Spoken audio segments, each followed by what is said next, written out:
BITES, Board for IT Education Standards. Board for IT Education Standards is a autonomous body promoted by Government of Karnataka in the year 2000. Over this organization is to enhance the quality of IT education in the state of Karnataka, particularly the education institutions offering IT programs. And in the last 20 years, it started in 2000, I think is about, we have just now completed about 20 years. And we conduct activities pertaining to the distinguished guest lectures, hands-on workshops, and also conduct a few innovative workshops in terms of the requirements of the future, particularly the 21st century. What will be the kind of the which are going to dominate? What kind of skills are required? And these are being delivered by experts from the industry and the academia and several others. We also conduct some annual events like annual conventions, then the challenges like quiz competition every year, TCS Tech Bites. We conduct activities like Bites Lifetime Achievement Awards. There's several other things which we do. Approximately, we conduct about 60 to 70 activities per year on an average of one activity per week. On behalf of Bytes, I thank you for accepting our invite, and also thank Mr. Arvind Srinivas, who is also an esteemed invited member of Bytes. I think he has been there on the Bytes board for a long time, and he supported us in a big way. And he also introduced you to deliver lecture, and I'm sure the lectures of this stature would enhance the understanding of the students, understanding of the faculty in terms of what they need to do, how do they plan their strategy to deliver high quality education. Because if we continue to do the things that we were doing in the past, I think we'll be wiped out very soon. As you're aware, in India, the changes are pretty slow. I think after last 3-4 years, at least I could say last 5 years, there seems to be some change in the higher education sector. And thanks to the private universities, thanks to the innovative leadership at the top level, both at the government and the industry, I think things are slowly taking shape or becoming better and better. And the Bytes uh, has been trying his best to reach out to as many people as possible. With these few words, I thank you for accepting our invite to be with us. I'm sure it's a pretty early morning for you over there. You might have got up at least for an hour and a half before to prepare for this lecture. Thank you very much. Yeah. Thank you, sir. So, Mr. Prasad, we're all set. We have about 122 participants at this point in time, and we'll give it a minute or two because people will still join, and then so I will invite Mr. Arvind Srinivas if he has a few words to add. He has been, like the Honorable Vice Chancellor said, integral part of Bytes and now the Anand Sagar University. So, Professor Srinivas, anything to add? Would you like to say a few words? Thank you, Captain Nagaraj. Thanks, Anand Prasad, for accepting this invite. A pleasant surprise to have you here on board, seeing you in the background of the beach with landlocked Tennessee. But I just hope you do have a lecture which is just like the way you're enjoying the beach in the background. Nice of you. And of course, as Captain Nagaraj and the Vice Chancellor mentioned, it's a professional set of academics by and large here in this audience. And I'm sure you will bring in a lot of a vast experience of more than 3.5 decades to this and enlighten us with your experience. Thank you. Thank you, Captain. Thank you. So good then. Good evening, everybody here in Bengaluru, and good morning to Mr. Anand Prasad, who is joining us from the United States. This distinguished guest lecture is brought to you under the aegis of the series that is presented by Bytes and Dayanand Sagar University. We have a distinguished speaker with us today, Mr. Anand Prasad. And Mr. Anand Prasad is the principal advisor to FedEx Corporation. And he's going to speak on customer data in business and information technology. Briefly, to give you an idea about what he's going to talk about, says, have you wondered how important customer data is? If not, this webinar will help you understand what it is and how it impacts the industry. Customer data is the heart of the industry and impacts from product innovation to product development, marketing and sales, and eventually information technology. In addition, customer data paves the way for new nuances like the voice of the customer with the recent trend in technology. This presentation will provide a broad brush of the whole customer data landscape and its applications and implications, very important to India, because as we understand, our city is kind of becoming a hub for data analytics, data analysis, and so on. So I think this talk is very apt. Mr. Anand Prasad, like I said, is a distinguished person from our part of the world, and he is a principal advisor in FedEx Corp. He has a BS in electrical engineering from PMSCE Bengaluru, MS in computer science from Louisiana State University, and MBA in marketing from the University of Memphis. He has consulted with Ford Motor Corporation, Northern Telecom, Corps of Engineers, and NASA. He's been working in the fields of IT and business for more than 20 years. His vast experience in software architecture and design, database modeling and design, GIS, customer experience and data analytics, strategic business acquisition and integration. He has had teaching stints as an adjunct faculty in the University of Memphis and University of Phoenix in the United States.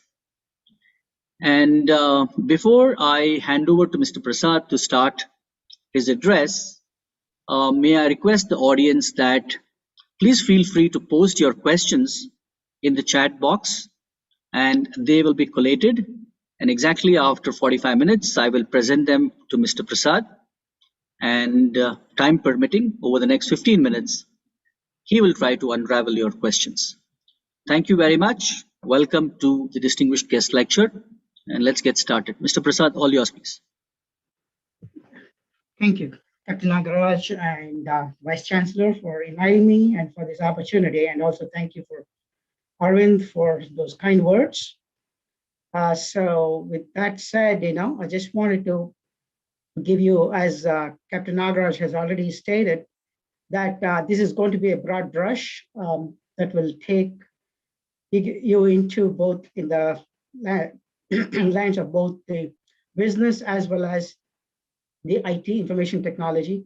So I'll be touching at very high level.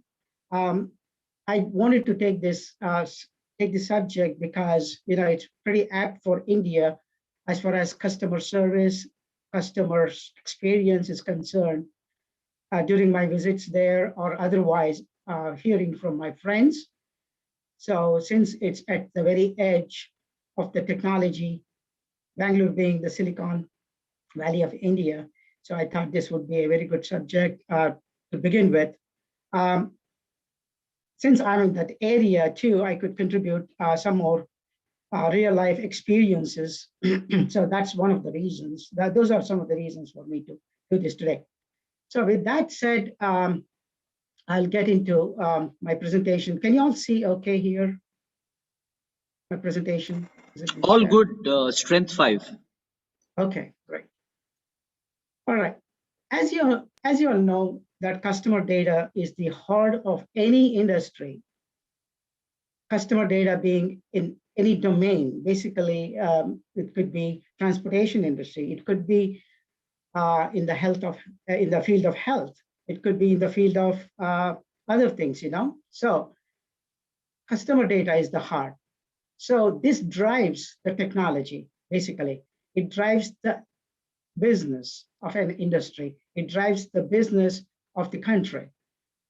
So I will touch upon some of the aspects that surrounds this customer data. Okay. Are there any questions before I get started on this? No, I think we'll stick to the format, Mr. Okay. Prasad. So we'll take the questions at the end. Please go ahead. Sounds good.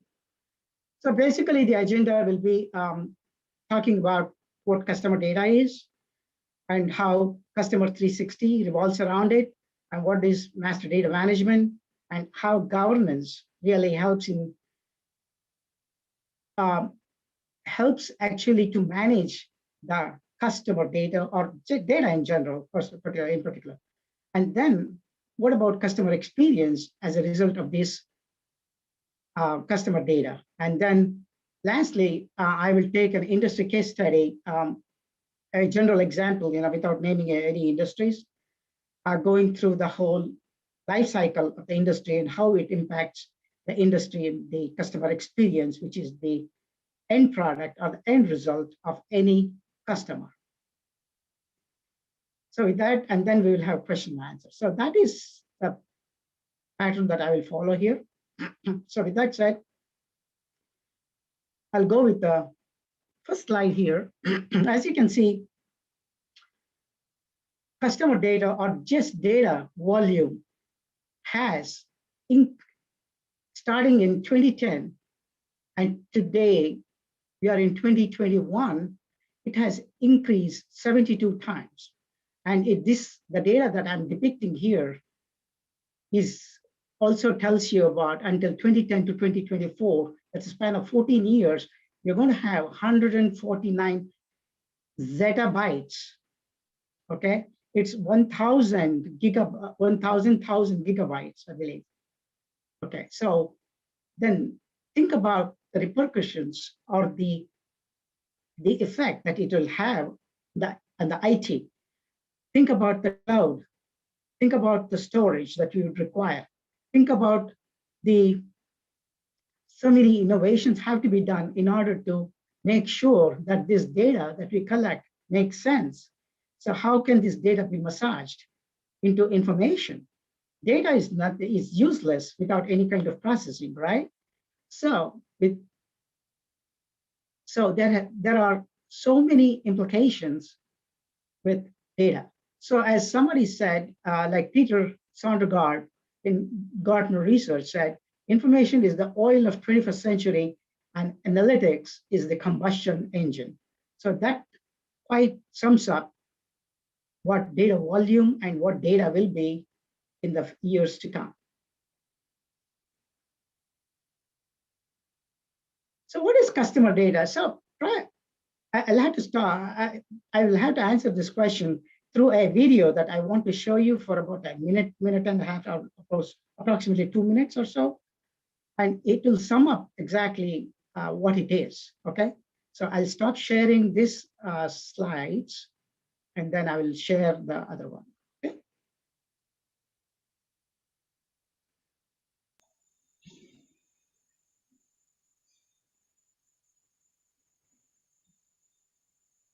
Where did it go?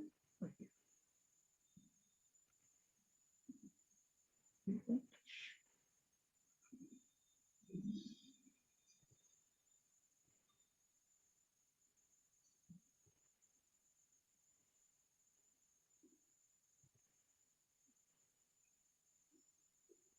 Businesses, in our homes, online, around the world, in our homes. Every day, we create oceans of customer data in our businesses, in our homes, online, around the world. Big data, small data, data of all types and formats. When we unleash the power of intelligent data, we gain knowledge about people and context with meaning and value. We can create relevant, authentic interactions and exceptional experiences. We begin to understand. A 360-degree view of your customers helps you recognize relationships. And when we apply artificial intelligence and machine learning, you can manage and synthesize data about your customers.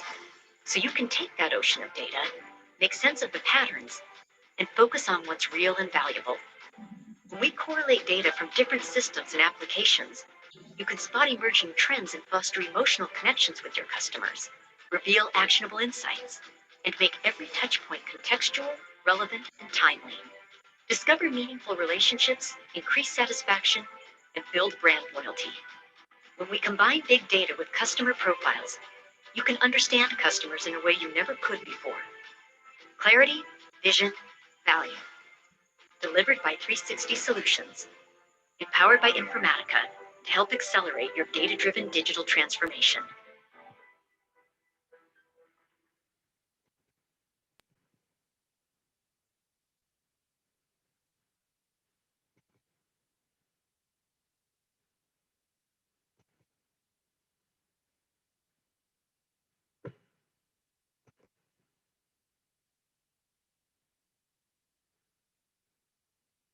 Okay.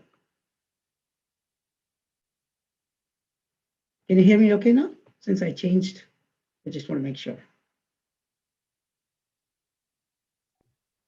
Yes, yes. Okay. So that little small video there sums up what customer data is and what are the implications. Okay. So customer data basically encompasses a broad spectrum of information about the people and the businesses that the company serves. And it is at the core and the heart of any business. So that is in general customer data. So the technology surrounding this customer data, like the AI, the neural nets, and other things can shape up the information that we can glean from the customer data that is collected from the very first stage as a raw data, from the customer. So having defined what customer data is and the implications that it brings about, let's look at some of the, I look at some of the data types, why it's so important, and what are the benefits, okay? So this, give me a second.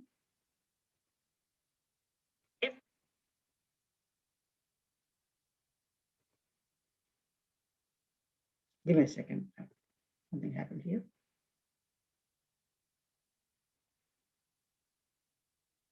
All right, sorry.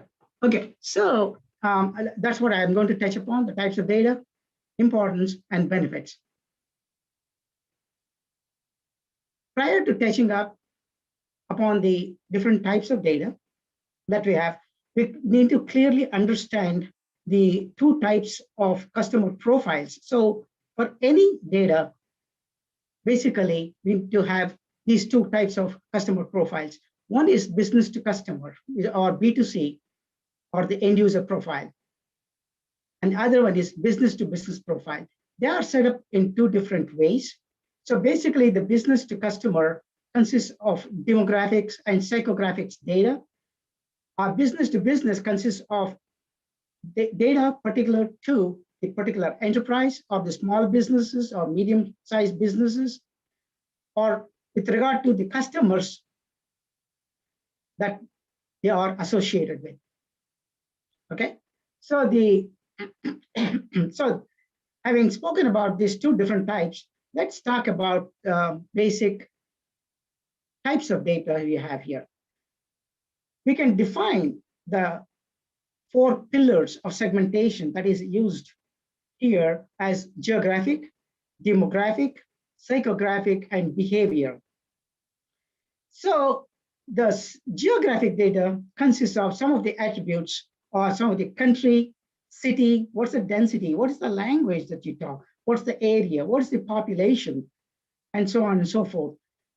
And then as far as demographics, it pertains to one's individual persona, basically the age, the gender, the income, the education, the social status, family, life stage, occupation, and his and psychographic, basically the lifestyles, what interest does he have, concerns, the personality, the values, and the attitude. Psychographic is also goes by the name of attitudinal. And finally, we have what are known as behavioral.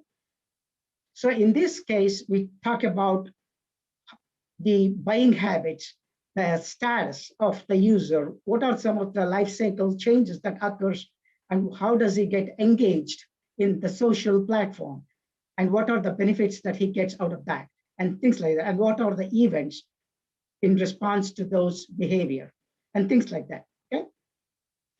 So as I mentioned, so we'll talk about all this in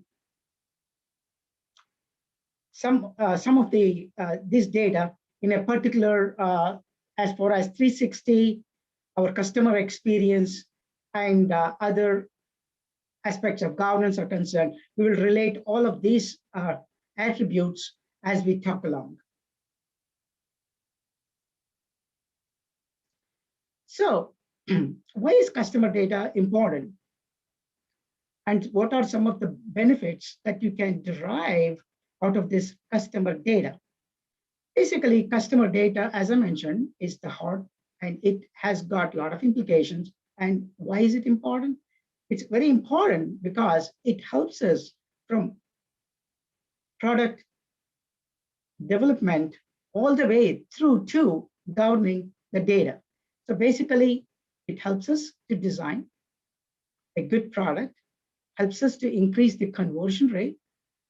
That it also helps us to attract audience, knowing what their expectations are, what they would like to see in a product, what they would like to see as part of a feature in a customer service, what they would like to see as part of their daily life.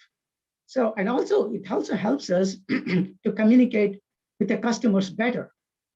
So if we have the customer data, we know exactly what it is, and it helps us in creating the channels necessary to communicate better. And also, it helps us to ensure that it is, the response time is quick, okay? Thereby increasing our customer service.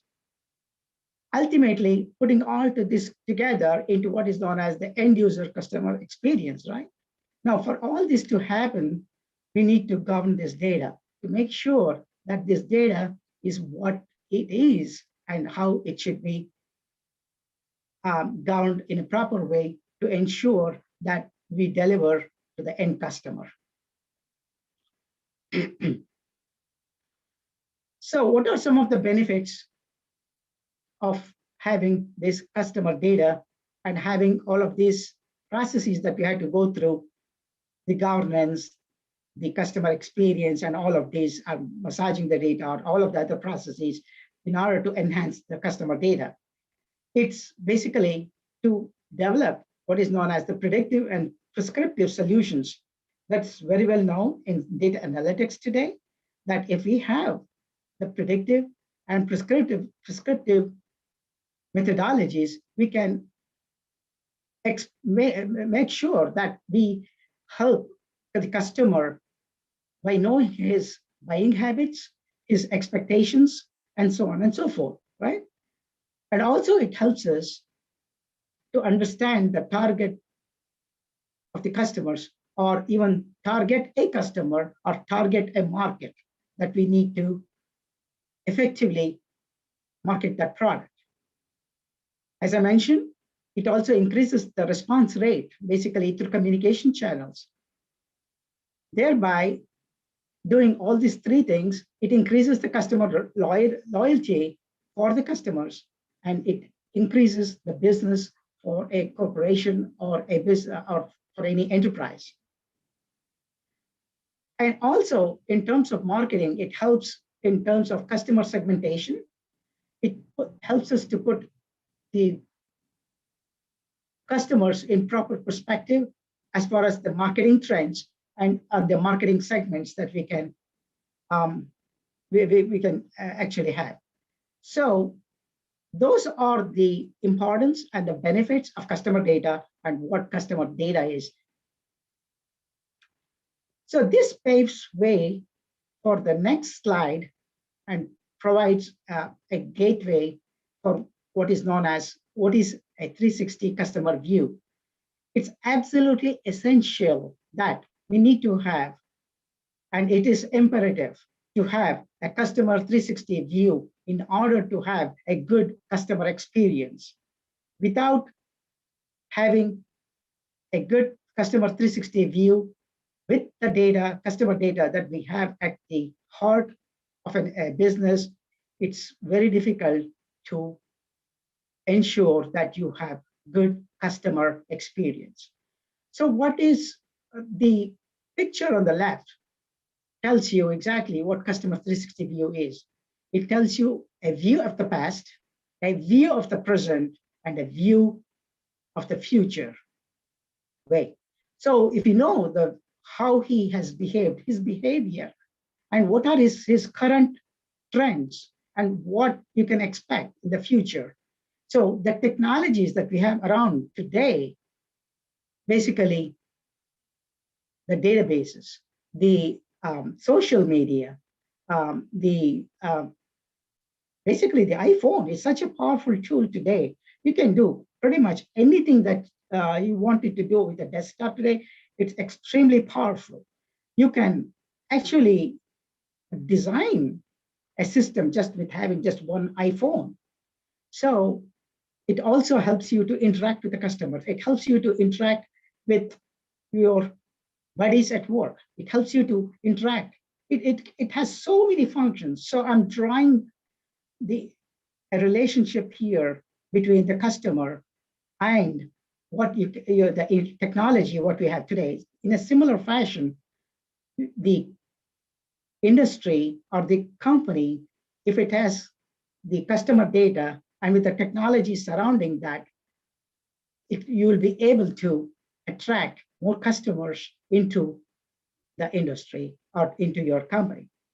And also it provides us the expectations of what the customer can have. So basically here, that's what I summarized here, a 360 view of the relationship. So by identifying the relationship insights within your data to highlight the connections between the customers, the products, the suppliers, and more. And we also need to understand what matters most, like link transactions and also interactions to find the best opportunities to improve engagements and to have the best response for visibility. So let's take an example of what happens if you have a bad customer service, a bad customer, how it will result in bad customer experience and ultimately the visibility there. So for example, if you did not have any of these technologies today, what would have happened? Or if you did not have this data, what would have been the repercussion? You wouldn't have known the history of the customer, right? And you could not display any kind of data pertaining to that customer. You wouldn't have known his expectations. So the company wouldn't have known any visibility, wouldn't have had any visibility into the customer. So all of this paves way for enhanced customer experience. So here, this simple example gives you, if you had the customer data, it would give an instant view of the customer history, and it would establish a context by displaying the license data, right? Or any kind of data, for example. Here he refers to as the license data. And then you know the records knowledge on the customer environment, or what kind of environment he is in. And it also, you know that there are you can have documentation along with it. And also because you have interacted with a customer service, you would have already documented notes, or you would have documentation about a particular customer, and also the alerts about the customer, the likes and the dislikes of the customer. So all of these properties and all of these attributes of a customer will be helpful to provide visibility into our customer actions, in that which can be, the data can be converted into our actionable items. Okay. So this is very important. This gives you a more detailed view of the customer view. So there are, as I mentioned, it's about the past, the present, and the future. This gives you a better view of what it can be. Okay. So here, the picture is talking to you about the analyzing the customer's social behavior. You interact with social networks today. You talk to, you work with LinkedIn, you work with Facebook, you work with Twitter. You have ginormous amount of data there, Pinterest, so many TikTok, and so many, that big data, all of that data is useless unless it's converted, right? But that has to be analyzed for customer actions. So now this customer actions and their behavior are all analyzed through our applications. And through that, we will know their expectations so that we can enhance their customer experience and also know what they expect. So, and also it involves understanding the multi-channel communication, right? So that is another aspect of it. So what are these channels that they communicate through? You communicate through mobile, email, through text, through Twitter, through printers, or through any text messaging, IMing, and things like that, or through any kind of subscriptions with across the different lines of businesses, right? That's also possible. Or you can also identify relationships among customers through any kind of social media or through other means as well. So identifying the relationships is extremely important for this customer 360 view. So and then having accurate customer data encompassing all of these relationships, social behavior, communication channels, and their buying habits, or all kinds of habits that they have, that they interact with their tools, that they have, is extremely important. And all of that information forms at the core of this customer data. Okay, so it could be the same customer, but they could have different identities. So what are the key outcome or benefits that we see out of this 360 customer view? We see an enforceable data and process governance. So without governance, this process becomes useless. So it's absolutely essential that we need to have governance around the customer data. But at the same time, this 360 view also enforces to have this process. Okay. Also, the integration costs are minimized in this kind of environment, the 360 customer view. For example, so if you were to have the interactions, say, if you did not have, take for example, Salesforce or any of the marketing tools that we have today, you would have to have a tool for each of the interaction or for communication and or for identifying the relationship and things and so forth. Now, there are tools available like CRM, customer relationship management, where you can identify and have relationships among the customers and develop linkages amongst in the customer data. So that feeds into the heart of a suite of a tool of the customer CDP, the customer data platform, that enhances or that paves way to ensure that this customer has all of these attributes that I talked about, and the behavior, that he works across multiple channels and having subscriptions across various lines of business, and also his relationships with various businesses, so that is one aspect of it. So the integration is minimized that way. And also the customer data with this 360 view, it reduces or enables expedited speed to market the products. Basically, what I'm talking about here is the product. It enables speed to market and also innovation. And also, another aspect of the outcome or the benefit of this 360 is that it enables consistent view of the customer across all touch points.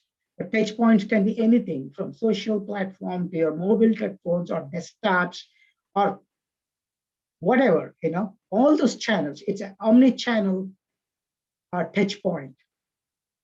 Now, with all the data that we have, and with 360, it enables business intelligence. Now, with business intelligence, gives rise to analytics. Now, with analytics, data analytics gives rise to the targeted customers, a particular pattern behavior of the customer, or his expectations, or we can know the history. You can slice and dice the data. You can know the actual intelligence. You can actually predict and provide any kind of prescriptive solutions to the customer. Going into the financial domain, you can actually predict or the budget, or you can say what is the pattern, excuse me, and so on and so forth.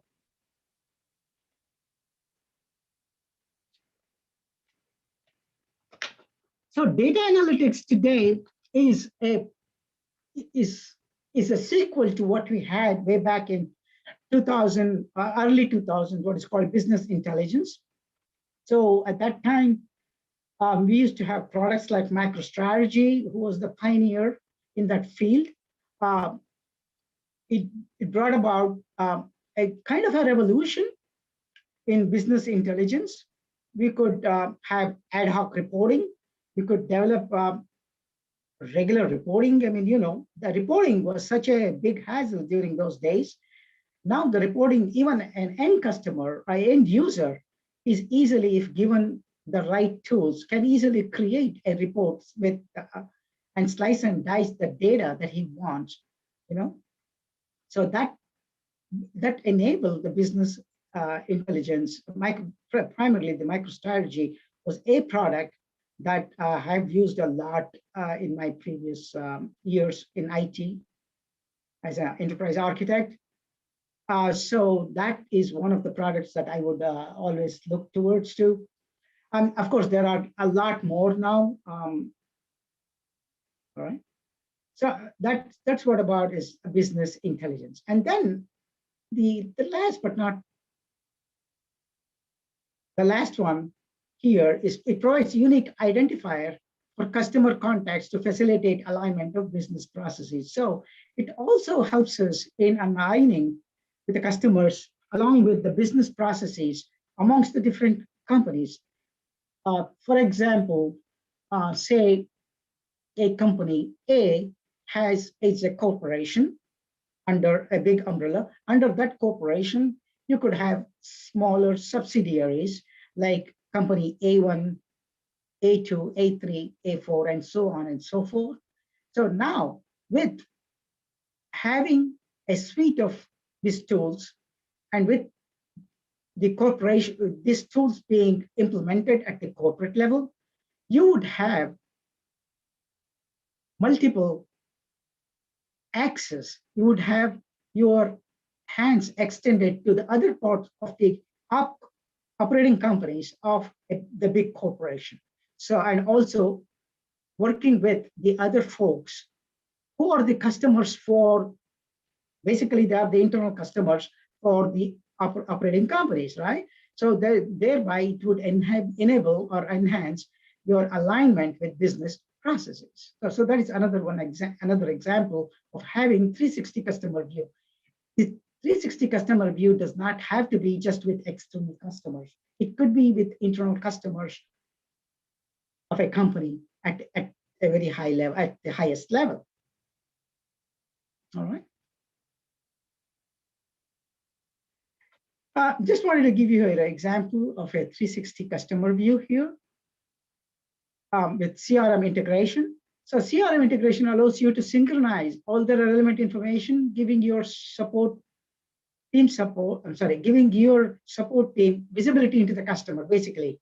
So at a minimum, you have to recognize the following 3 attributes. Have to be synchronized: the company list, the contact list, and company assets, and what products and services they have bought. Okay, so these are at least the least amount, or at a minimum, required to synchronize in case of a CRM.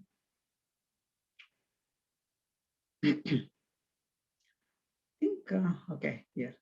So now this gives rise to what is called the master data management. So in order to have the 360 view, we need to have what is called master data management. We have to master the customer data in a central place where all of the functions that I have described above, or I've talked about, is required to ensure that all of the things happen in order to have a better customer experience, a better customer service, social integrations, and so on and so forth. So what is an MDM in its very elementary form? Basically, it's a central repository, and all requests are satisfied from that one point, right? So you saw, let me go back to the previous picture here, right? Or the next picture will tell you that. So for this to happen, you need to have data in its elemental form, either from the individual employees or from the customers. You need to have all of the data that I mentioned: the demographics data, the psychographic data, the attitudinal data. Okay, all of this data has to be collected in order to ensure that, or it has to be mastered at centralized place, so that you can create or know the behaviors of all of the behavior of a particular customer, what to expect and what can be expected, or what has, or to know even the history, or to know what's going on in the present circumstances. So that's what it is. So if you take a look at something, or a single example here, a sales team interacts with the customer, right? And it receives an update to get an address update, basically. So and a change is made in one of the systems, say, which is at the heart of the MDM. It is reflected across the entire system. That data is made known to CRM. The data is made known to Salesforce. That data is made known to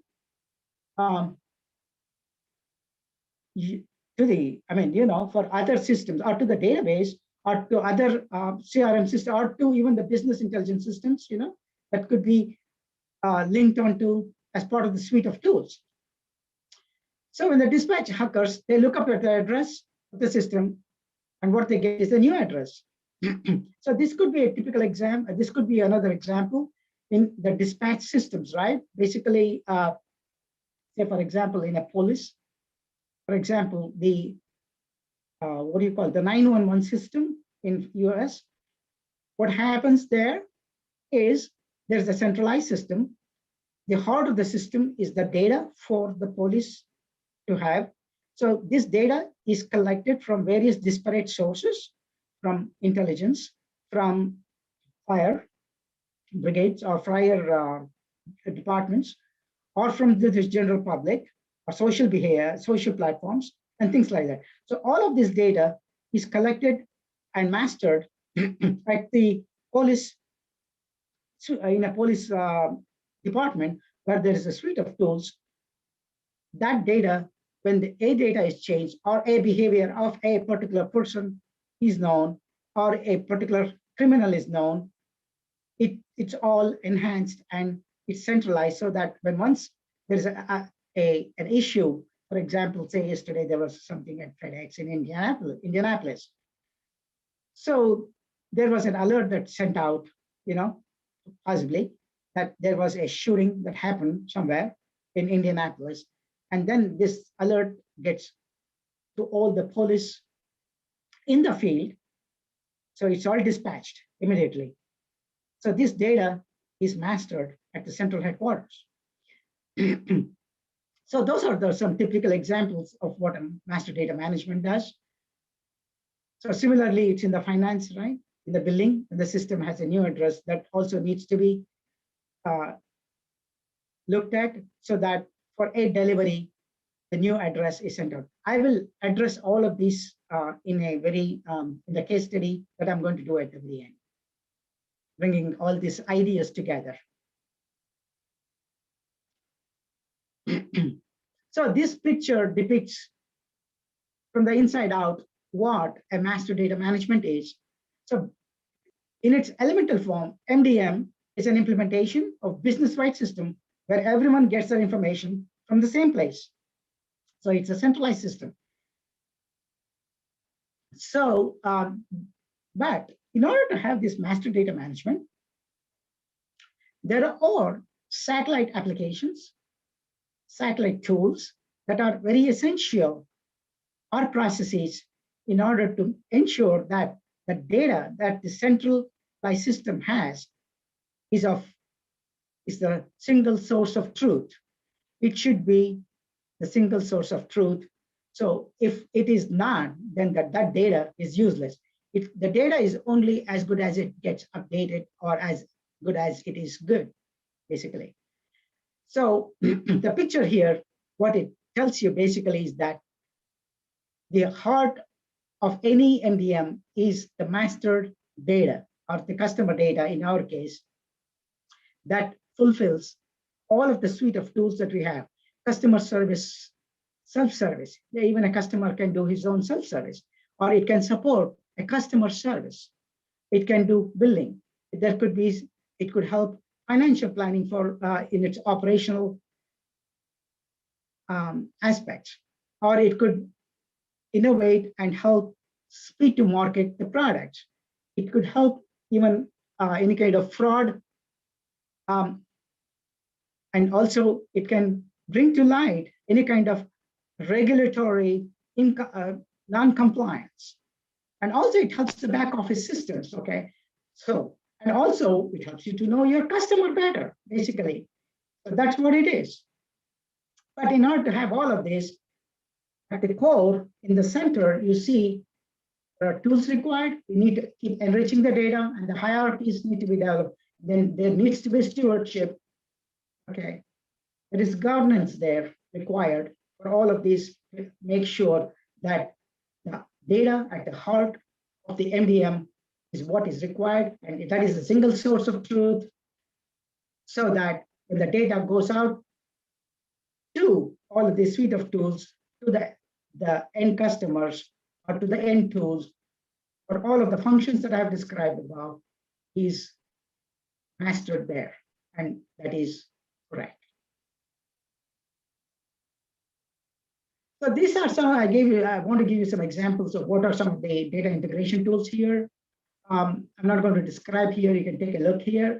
Basically, there are something called, this is the Gartner Magic Quadrant. So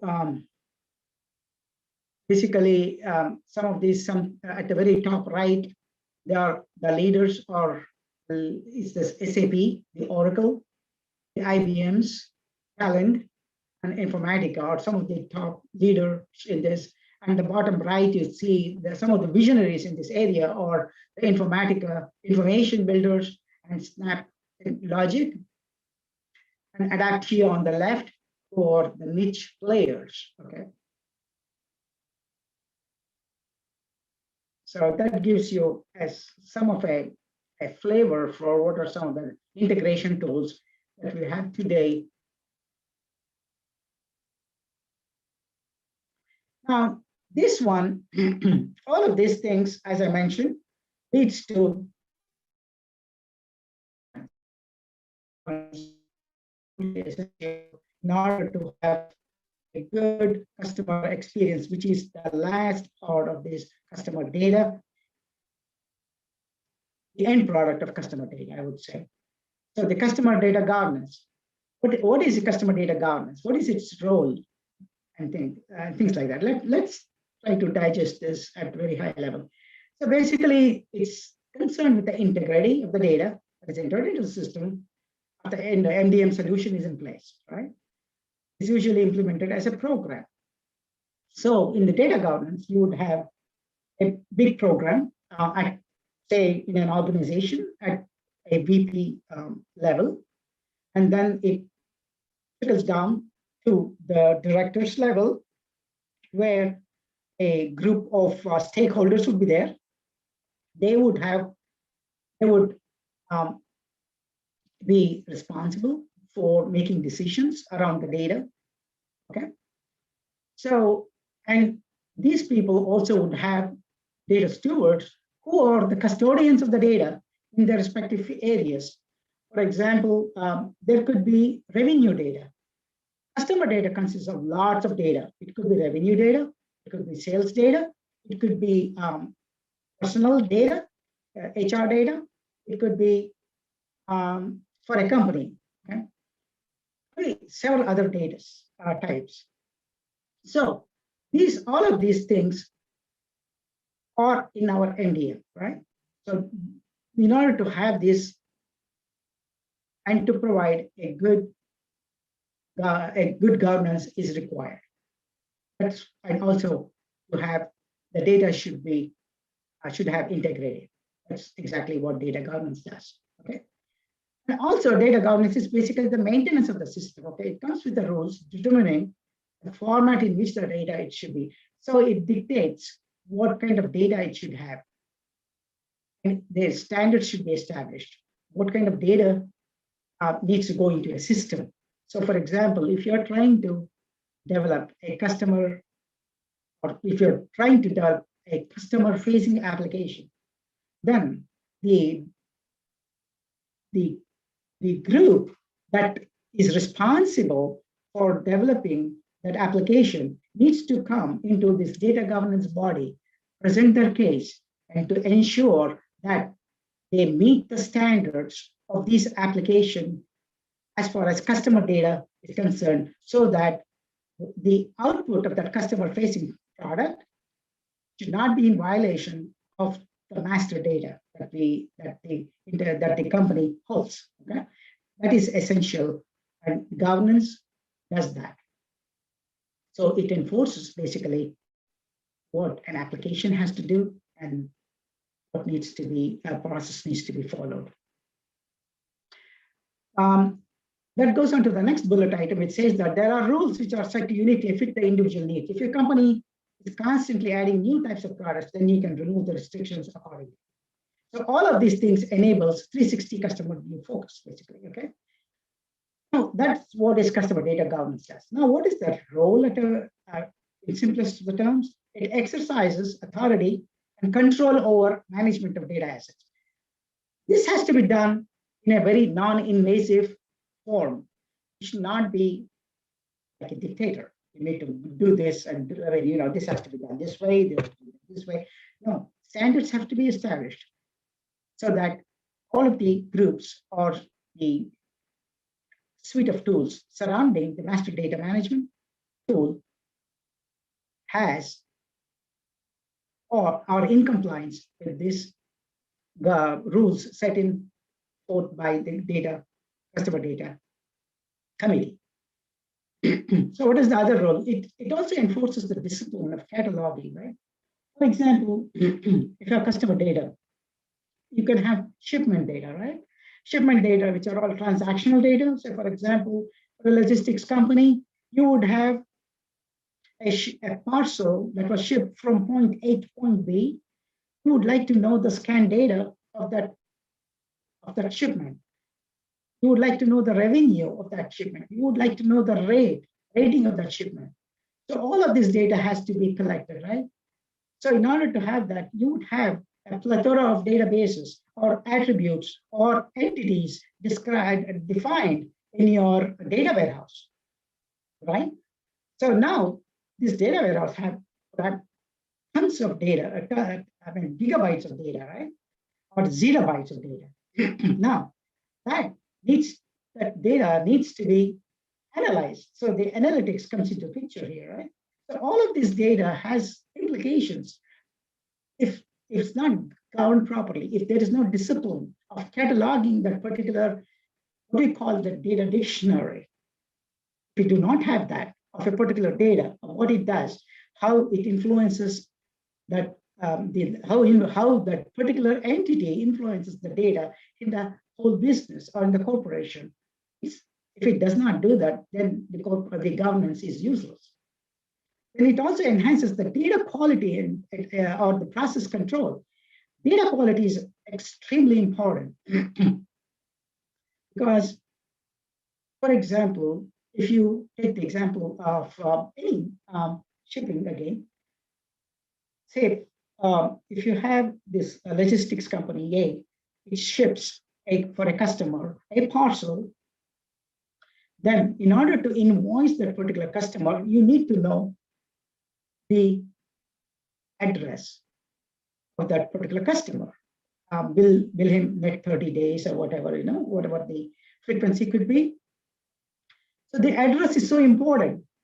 If the quality of the address is not correct, then the invoice cannot be sent to that particular customer. So the revenue is lost for the company.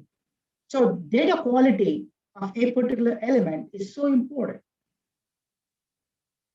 And this leads to the next one, data standardization, okay?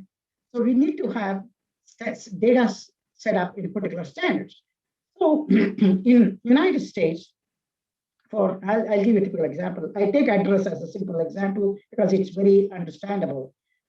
You have a very simple way of doing things in the United States Postal Service, which is called USPS. There, you would have a name, then you have this address line 1, which is 2843 Bay Hill Woods Cove. That is the address. Or if it's a commercial building, you would have something like 123 Elm Street, and then you would have a suite or a floor in the address line 2. So there are only address line 1, address line 2, and then there would be city, state, and zip. Okay, that's and the countries. That is it. So based on that, it's all done. And I give you the example like in the case study later on. I will tell you how difficult this non-standardization of this data, what can happen. Okay. And finally, the other role is to have data privacy, right? Now that Europe has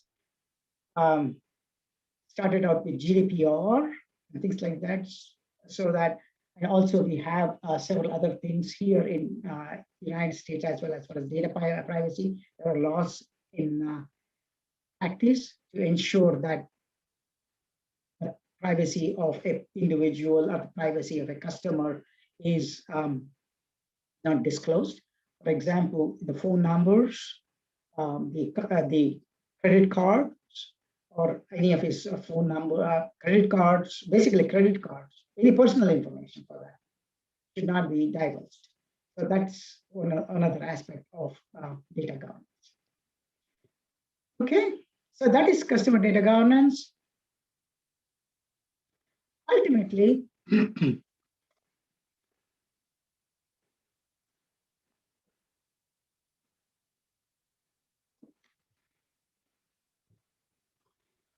so all of the items that I had talked to you now will lead you to the ultimate experience of what a customer has.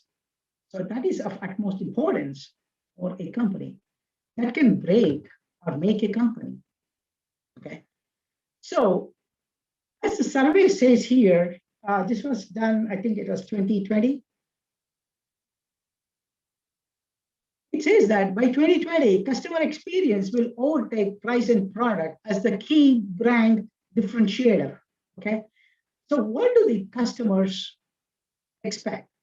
86% of the buyers will pay more for a better customer experience, right, than for a product. For example, I'll tell you in my own personal case, I did have a long service, long distance provider, or even as mobile provider, as AT&T, right? I've had them for maybe 15 years or 20 years, 15 years probably. So the place where I live today, I hardly get any kind of signal. I mean, the signal strength is extremely low. So I've been working with their customer service for a long time, maybe 2 years. 2 years too long a period to work with them and giving them examples of what's going on. So I used to get dropped calls or never get a call. So the AT&T solution, it's a good company, don't get me wrong, but I had a very bad customer experience, right? So I called them and said, hey, it's not working. So their solution was to have my home Wi-Fi as a backup in my cell phones, in my mobile phones, so that my calls doesn't get dropped. And they are blaming my trees, my buildings for the towers, cell towers that they have, that is not, for the signal strength, for the weakened signal strength. So that was the kind of experience that I had. So finally, last year, I was so disgusted with them, I had to switch. So I went with another company called T-Mobile. They have a very good customer support, and they're very responsive to our needs. I can easily get them on the call. I can easily talk to a customer rep. I don't have to, when I call, sometimes I get this robocalls or IVRs, like automated calls, right? That is the trend here today, right? For all customer service, even for banking, anything, it'll ask you, what is your, what's your account number, or how do you log in, whatever, and then it'll say, hey, here is the bank balance, and so on and so forth, and things like that. But I want a real person. So T-Mobile has such a thing where a real live person talks to me, which I like. And of course, it is my preference to have, and some people may not like that either. So this company provides, and since last year, my experience with customer experience, or my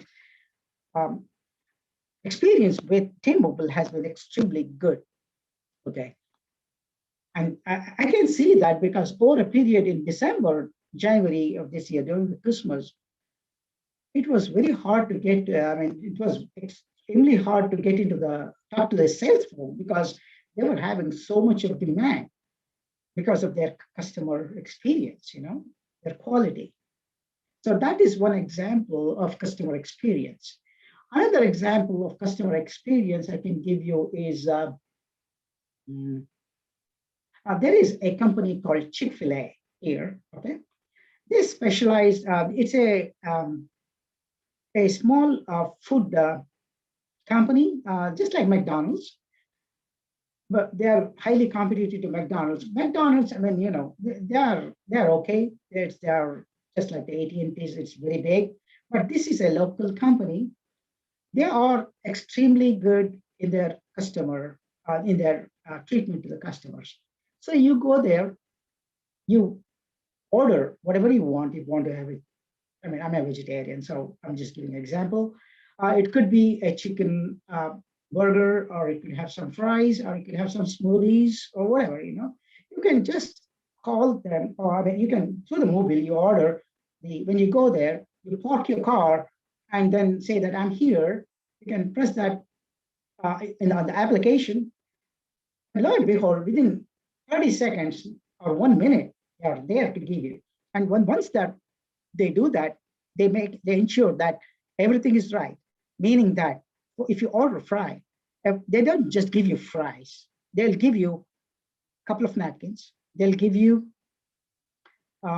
like ketchup packets. They'll give you salt and pepper, and so on and so forth. All the condiments that makes a wholesome or a good treatment for a customer, right? So that's a simple example of how a customer should be treated. Okay, so those are the examples of customer experience. Let's get into what customer experience is here. So it's just a perception of how a company treats the customer. So those examples should have should explain to you what a customer experience is. So it's key for a customer, is a need for them to know what the customer. So you need to know the customer. In order to know the customer data is extremely important. So customer data drives your customer 360 and customer experience. Okay. So what are the trends today? So customer experience is the new battlefield here. Let me, in US, I've been here almost since 1986, 87. The customer experience in the 90s and early 2000s was extremely good, extremely good. For example, it's a battlefield. Well, the reason why I say it's a new battlefield here is because it's kind of deteriorating, and so hence there is a need for better customer experience so that the companies needs to strive better. So in 90s and 2000s, I'll give you an example. So if again, AT&T was extremely good in its customer experience, customer service. So for example, at that time, a call to India was about $4.75 a minute. So if you were to call a 200, an hour call or a 20-minute call or whatever, it was expensive for a student, right? Like me, I was in graduate school at that time, was doing my master's and my PhD at that time. So it was difficult to pay. However, there were sometimes calls that I wouldn't have called, or by mistake, something would have happened. So I would call them and say, hey, there are about like 5-6 calls worth about 2 minutes, 3 minutes, which I wouldn't do. It's not worth calling India 2 or 3 minutes. And there would be like 3 or 4 calls that would cost me about $15, $20 per call. And I would call them and say, hey, here it is. So could you give me credit for those? Oh, they would say, oh, absolutely. No way, no, it's not a problem at all. So that way, the customer experience was so good, and really customer service was at its peak. But since middle 2000s, I think the customer experience has deteriorated, and it's kind of rapid. It's kind of it had plateaued, and now it's increasing pretty good, And with this COVID situation, it has definitely put a dent on that, and also made the companies and also small mom and pop shops here extremely good, making sure that the customer is the king, and so they satisfy the customer. So going back to the trends here, so it basically the customer experience is the new battlefield. By having customer experience, it increases. You have to do investments in the customer experience initiatives, right? And initiative begins with your customer feedback. So giving customer feedback is at the heart of the customer data and the customer experience. The importance of multi-channel servicing, like consistent communication across all channels. IKEA is a glamorous or a very good example of this. IKEA stores around the world provides consistent experience. It has got the same kind of web experience. It has got the same kind of phone experience or customer service. You go to their stores, it's exactly the same. Whether you go in Tampa, you go in Memphis, you go to IKEA stores in Washington, DC, they're all the same. And the level of support, you get exactly the same. So we have seen an increased volume in their revenues, over $40 billion worldwide because of their customer experience. And then the mobile customer experience, I was talking to you about my own personal experience, right? So 57% of the customers won't recommend a business with poorly designed website. And 52% of all internet traffic is through mobile nowadays, right? Majority of the traffic is through, all internet traffic is through mobile. If you have you can do everything in the palm of your hand. It is extremely powerful. And of course, the self-service will be the first choice in 2021. 67% of the prefer self-service over speaking to a rep. As I mentioned, so that is not my cup of tea. I would like, wherever it's possible, I would go for self-service. But if there is a problem, I would go to speaking to a rep or a representative, right? And of course, not all reps are knowledgeable. So there is also there's a downside there, or there is a cons there, meaning that the company also has to struggle in training those reps. Exactly. So this 90 is that speaks to the next bullet there. 91% of customers use online knowledge base so that they can do their self-service or self-correct or resolve their own issues. Okay? So that is about the customer experience. And I think, in summary, in order to deliver a positive experience, you must know your customers better than before, right? So customer data is at the heart of that. This means creating complete customer profiles. It helps you to understand your customer's behavior at every touch point and across multiple channels. So CRM, I told you, is an example of that. And once we know what about the customer, you can personalize every interaction. The company can personalize the interactions. So if you can make sure that the interaction with your company is smooth, pleasant, and continuously improving, you will drive the brand loyalty. If not, your competitors, or you will give your competitors the best gift you can, your customers. That is not what needs to happen. What you need to do is to give the best customer experience, so you enhance your business, not give your competitors the best gift, your customers. Okay, I think that brings us to the end of the presentation, but I would like to give you a very briefly a case study here.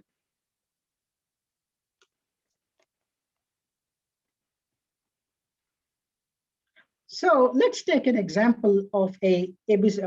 Let me tell you what happens here. In this example, I'll give you maybe from acquisition to the end, what happens, very briefly though, okay? There are a lot more details into that, what goes into this, but I'll just give you at a very high level what needs to happen. So let's take an example of a logistics company, ABC. It's a transportation industry, and then the revenue is multi-billion or multi-million dollars, example, right? So let's say that a big corporation or a big company acquires an ABC logistics company, okay? So it has to ensure that the products and services offered by ABC are merged with the big corporation, XYZ, all right? In order to do that, say it's also in a different country. For example, it could be in Europe, right? So in order to do that, the company has to undergo a lot of planning has to be done to acquire and all of those. Having acquired, now the next part of the business is to bring in the data of the customer into the mainframe, into the main MDM of the big company XYZ. Now, in order to bring the company ABC's customer data into XYZ, a lot of things needs to happen. A planning needs to occur, right? So this example will tell you both the business aspects of it as well as the IT aspects of it, okay? So what needs to happen is, in order to bring the customer data, we need to know there are two types of customer data. One is the account information of the customer, or the customer information. And then there is the other aspect of it is for this particular domain, the shipment or the transactional information. Okay. Now, the account information is extremely important. Unless you have the account information, you cannot have the shipment information, because the account information, which is the customer number, drives the transactional data that we get, right? And that tells us what's the revenue of that particular thing. Now, why do we need to have account integration? So these are the two integrations that needs to happen. One is the account integration, the transaction integration, or the revenue integration. Now, why is account integration important? I mentioned that it drives the transactional. Now, why is transactional required? Transactional is required because first, it enables sales. Secondly, it enables marketing. Thirdly, it enables revenue. These are the different arms of a business, right? Now, what happens with the transactional? In that, with the sales, let me put it this way. Let me talk about account and then come to transact. With the account integration, we bring in simple data such as the customer number, address, as I mentioned, right? All of those, address line 1, address line 2, city, state, and zip. Then they are governed by what is known as the tax IDs, which are the VATs, VAT, or value-added taxes, or actual tax IDs, or GSTs in case of India. Or in Europe, it's called VAT numbers. Okay, it's value-added tax numbers. So for any of the transactions you have to bring, that has to be known. But also, we need to know the formats. So it is not one common format in all of Europe. It could be different, right? So this ABC, let's say this ABC logistics company is in Europe. For example, if you have a company, say in Czech Republic, okay?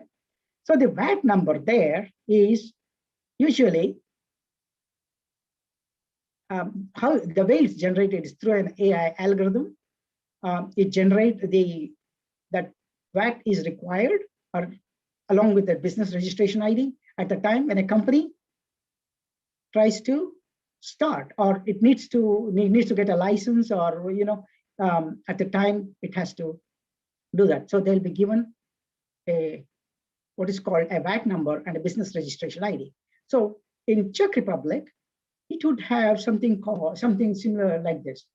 It would have a country code, CZ, plus followed by 8-digit numbers. The last digit could be an alphabet, then, or it could be CZ plus 10 digits, or sorry, 9 digits, with last 2 digits being an alphabet, the first 8 digits being a numeric, and or it could be CZ plus 11, similarly like that, okay? So that is one example of what a VAT is, right? Or it could be just numeric, like in Hungary, it could be HU plus 8 numerics, right? Or in India, I believe it's all tax ID, right? It could be GST, some number, I don't know the format in India. It could be 123-234-555, something. So those are all the kinds of data elements we need to bring into the account integration, right? So we rationalize the data first, and we rationalize the attributes of the in-scope attributes, meaning those 10 attributes that are required. Once we rationalize, then we create, I'll jump into the IT now, right? Now we need to work with the IT. This is part of the business. They rationalize and do all of those things. They work on the acquisition part of it, right? Now, the IT, where does the IT come in? Well, work with the IT folks. The business develops the requirements, right? They use safe agile methodology to do this.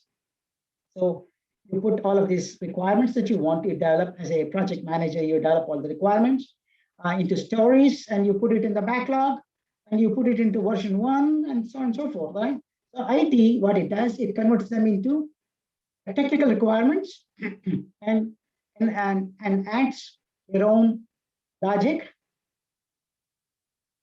for these special formats like VATs, or special formats for address, and so on and so forth. So IT in MDM would have, for this address 123, address line 1 and address line 2, it's extremely important that you ensure that the data is correct. Data quality is of utmost concern there, right? So the project manager has to work with his counterparts in that particular country, in Europe, say Czech Republic, and ensure with the sales that the data that they have collected from the customers, the sales AEs or the account executives, ensures that the customer data is correct. If the data is not correct, that will have a effect or implication or a repercussion in when you send your invoices to the customer, right? So here's to ensure that the data is correct, and this data is validated by within the MDM by an address validation with its AI algorithms in Europe or in United States, validating against the USPS data, or it could be validated against what is called NAVTEC data. NAVTEC data is also a maps related data, GIS based data through satellites. So when this data is validated, then it passes through the validation rules, and that's when a customer can create a new account can be created even before, right? So as soon as the data is entered by a sales in a system, after all the requirements have been developed through to multiple channels here. This is also an omni-channel system, say, for MDM. When the data enters through the sales stream, this has to be massaged if it's not correct, and then fed into the what is called the address validator. But once this address validator is done, it goes into the sales realm. Okay. Now, when it goes to sales run, being that it will go into the Salesforce, or it's also called ISA in our area. These are data of the customers. It is put into several hierarchies. Okay, I'm not going to go into details because those are all the inner workings of an MDM.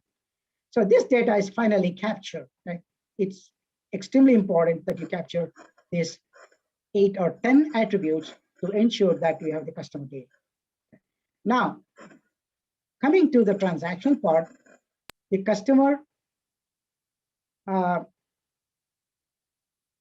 number, which is the, you can say that is the key which drives the shipment numbers, or in case of logistics, it could be the tracker number, something like that. Okay, so based on that, you design your data warehouse, right?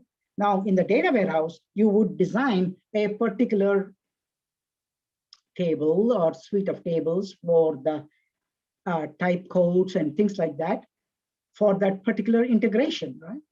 So you bring in all of the shipment data, track numbers and revenue and so on and so forth. So now this data will be used by the sales to enhance, that is the transactional information integration part of it. You integrate the data working with your sales and marketing.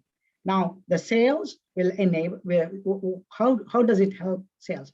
Sales helps sales in its integration, this integration in making sure that it has the territory alignment defined, and it also helps in fraud and so on and so forth, okay?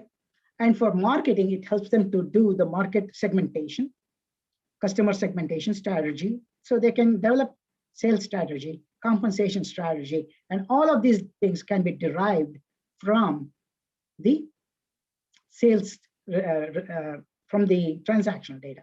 So that gives you, and also at the heart of that is also the behavior.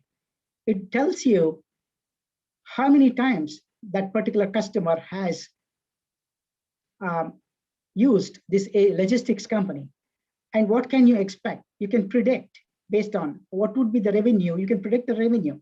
You can work with that customer one-on-one and things like that. So that's the industry at the high level happens across IT sales and marketing. Now, in working with as I mentioned, the account integration and sales, transaction integration. You also need to work with the tax authority to ensure that what you're putting into that master data is correct. So that gives you a simple example of how an integration can be done for a logistics company, okay? There are a lot of things that go into this, but I just wanted to give you a very high level perspective of how a customer data drives the business in terms of sales and marketing, okay? Hope I think that finishes my presentation. And thank you for this opportunity. And now I'm open for question and answers. And I hope I'm within the time frame here. Thank you very much, Mr. Prasad. Yeah, we have a little time for a couple of questions. And I would like to start with Professor Jitendranath Patri. Professor Patri is a professor of marketing, and he has spent several years in the retail industry. So he says today in India, marketers are warming up to using personalization to engage with their customers. So what are your views on the concept of digital CRM and the role hyper-personalization plays in the customer engagement process? Yeah, so basically,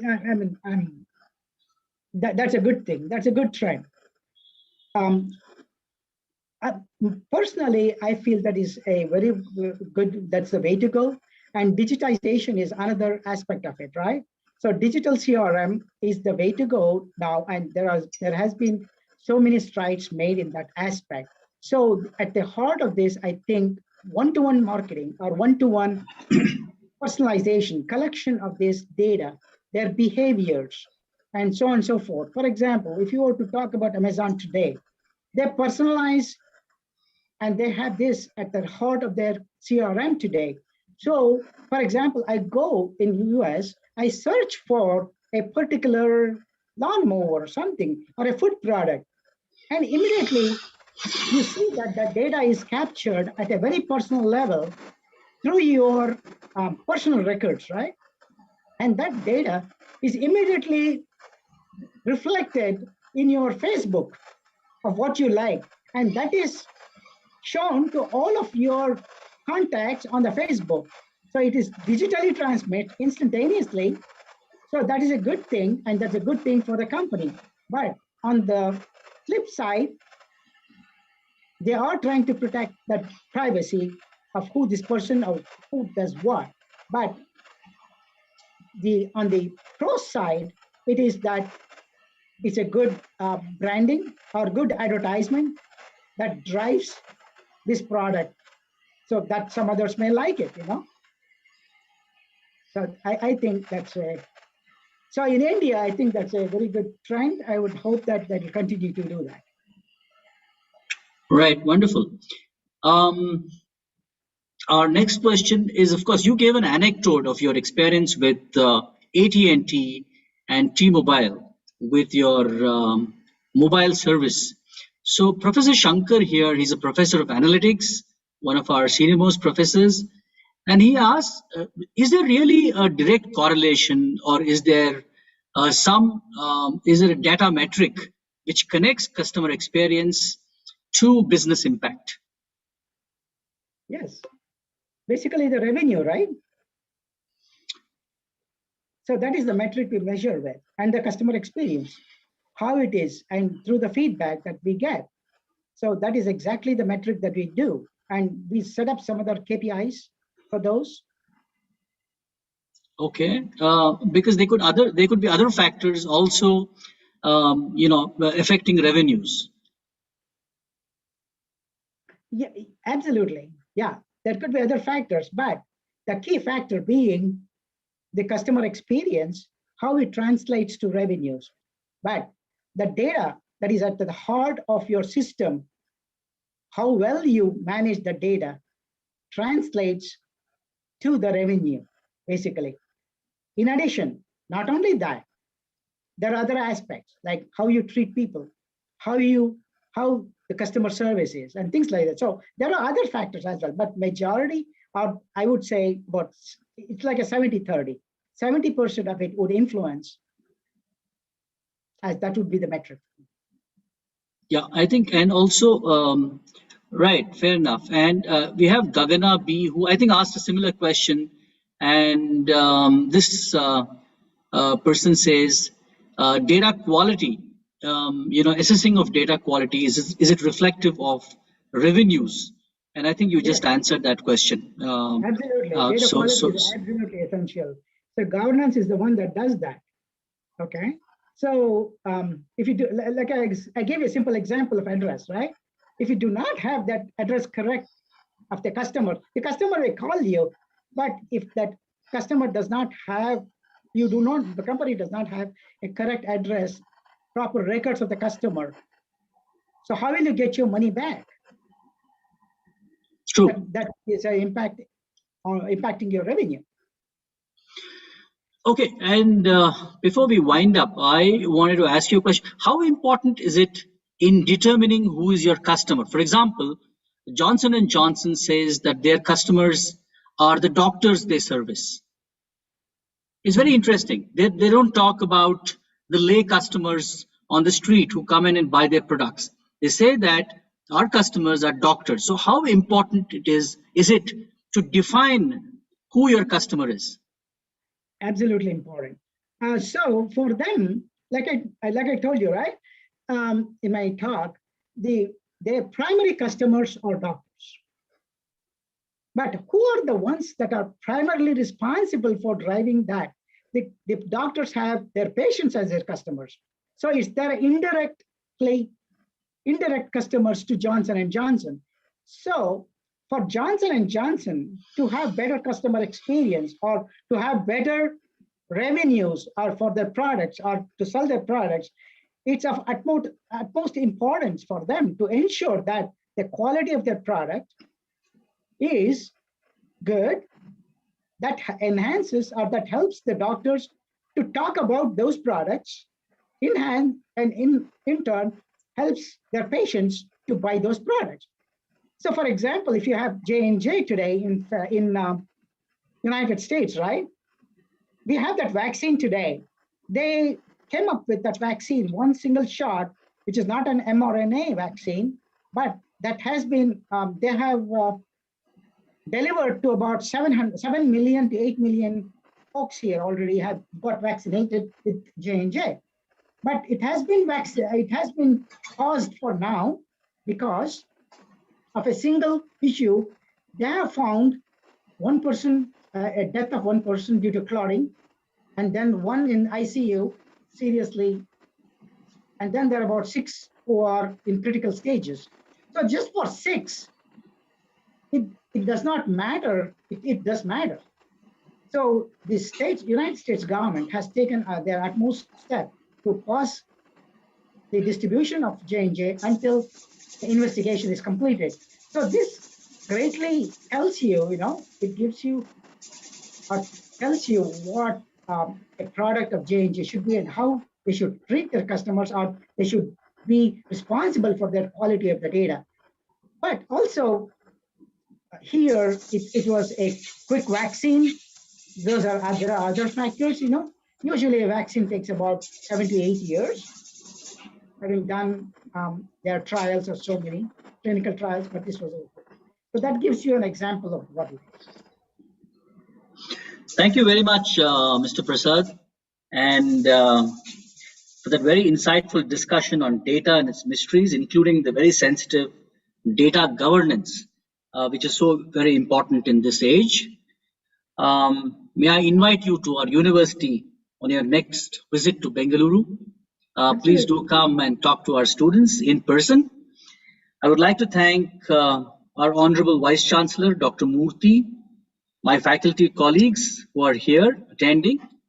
Particularly, I would like to mention Dr. Jasma Balasangameshwara, Chairperson CD of the School of Engineering, and Professor Rajan, Deputy Director of Executive Education, School of Commerce and Management, who spread the word around and enthused our students to visit this to come to this extremely insightful discussion. Also, I cannot forget to mention the contribution of my colleague Mohammed Imtiaz, who works so tirelessly all the time in setting up these events for us. I'd also like to thank all our dear students who attended today's distinguished guest lecture. Many of them are going into their examinations in the next couple of days, and I wish them all success. Good night to all of you, and particularly good morning to Mr. Prasad.